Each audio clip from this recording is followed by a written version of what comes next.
આપ જોઈ રહ્યા છો સ્પાર્ક ટુડે ન્યૂઝ। નવસારી મહાનગરપાલિકાના 2025-26ના બજેટની વિશેષતાઓ સાથે બજેટમાં ઘણા મહત્વપૂર્ણ પ્રોજેક્ટ્સ અને વિકાસના કાર્યો માટે ખાસ ફાળવણી કરવામાં આવી છે।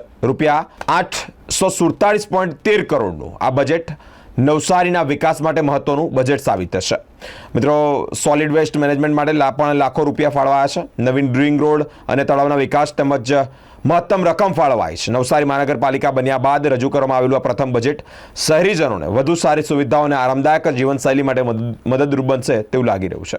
નવસારી મહાનગરપાલિકાનું 847 કરોડનું બજેટ માનનીય કલેક્ટરશ્રી અને વહીવટદારશ્રીની ઉપસ્થિતિમાં સાદર રજૂ કરવામાં આવ્યું છે, જેમાં જે વિઝન સાથે નવસારીને મહાનગરપાલિકાનો દરજ્જો આપવામાં આવ્યો છે માનનીય મુખ્યમંત્રીશ્રી દ્વારા, અને જે અર્બન યર જે 2025ને ગુજરાત સરકારે ડિક્લેર કર્યો છે, આ જ વિઝન સાથે લોકોને વધારેથી વધારે સુવિધાઓ મળે, ઇન્ફ્રાસ્ટ્રક્ચરથી લઈને અમ્યુઝમેન્ટ સુધીની તમામ જે છે વસ્તુઓ ધ્યાનમાં રાખીને આ વર્ષનો બજેટ બનાવવામાં આવ્યો છે, જેમાં જે રોડ છે, ડ્રેનેજ છે, વોટર છે, અને સૌથી વધારે પ્રાથમિકતા પણ આપવામાં આવે છે।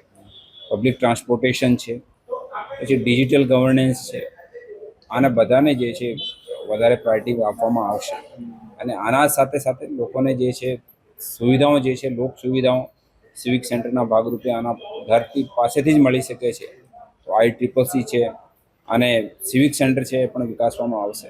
સાથે સાથે અમારી આંગણવાડી અને સ્કૂલ છે, આ ઉપર પણ અમે વધારે ફોકસ કર્યું છે। સ્માર્ટ આંગણવાડી અને સ્કૂલ્સમાં પણ સાયન્સ લેબ સાથે પણ જે છે માળખાગત સુવિધાઓ ડેવલપ કરવામાં આવશે।